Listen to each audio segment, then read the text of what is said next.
لەسەر ئامانج و بەرنامە و کار و بەرنامە و دینەکەی خۆت بە جوانی بمێنە و هەموو ئەو بەرنامانی کە بەرنامەی خۆتن دادناوە بۆ ژیانی خۆت لە ژیانی مادیت لە ژیانی خێزانیت لە هەموو خوێندنەوە و هەموو بابەتێک پێ ڕاوەستاو بە ئەنجا ئەبینیت چۆن خەڵکانێک دژت ئەوەستنەوە. چونکە زۆر جار تۆ ئامادە نەبیت بچیتە سەر بیرڕای ئەوان و کاتەکانی خۆت بدەی بە ئەوان حتمەن لێتە خوێنن، حتمەن دژتەوەستنەوە و حتمەن قسەکانی تۆ لە لای ئەوان ڕەواجی نییە. ئەو قسانی کە ئێستا ئێمەیکین زۆر کەسێکە، بەڵام سەیرە زۆر کات خەڵکانێک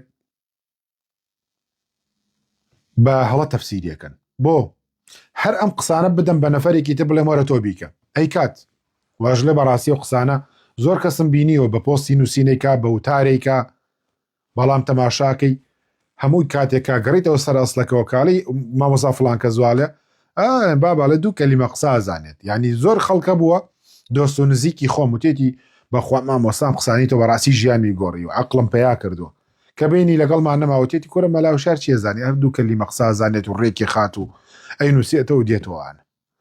لە کاتێکە هەیان خەڵکە بە وتێتی چی وتێتی چیە زانیانی دوو کەلیمە قسە خەڵکە پێوت و مامۆسا عیب ناکەی و کتێبانە لە پشتۆ تۆ قسە ناکەی بۆ تۆ عیب ناکەیت ئەو نەعەقڵ و بچووکە کە ئەو قسانە دێها ئاەت و حەدیثی لە پشتەوە تۆ نازانی بیخوێنیتەوە، تۆ ناز لێی تێ ناگەی و تۆ وازانی من و کتێبانە هەر بۆ جوانی دانا و وتاری لە پاڵە تەسویرکەم و خۆمی لە پاڵە عەرز بکەم.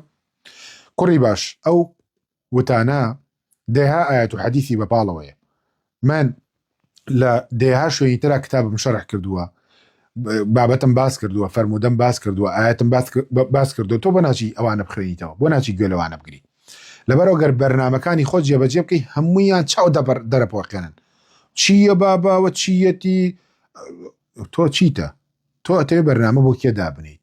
من ئەسڵەن گوێ لە تۆ هەر ناگرم، تۆ کە منهەجێکی تر و هەیە کە ڕێگایەکی تر و گرتووە ئەتەوێ من ژۆک و خۆ کەسێکی ینی دەزن و قاو کەسێکی وەکۆڵێ پێ نەڕۆشتوو من لەو جۆرانە نیم.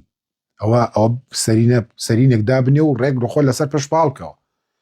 ئەمە کۆمەڵێک مناڵ و توان لە فەیسبوک و لە تیکتۆکا قساکە و مامۆسا چیڵێ و جاخۆ مامۆسا بە قسەی تۆ بێ کەس لە کەس نەپرسێ و ئەوە بیرکردنەوەی خۆتە، ئەوە تێگەیشتنی خۆتە.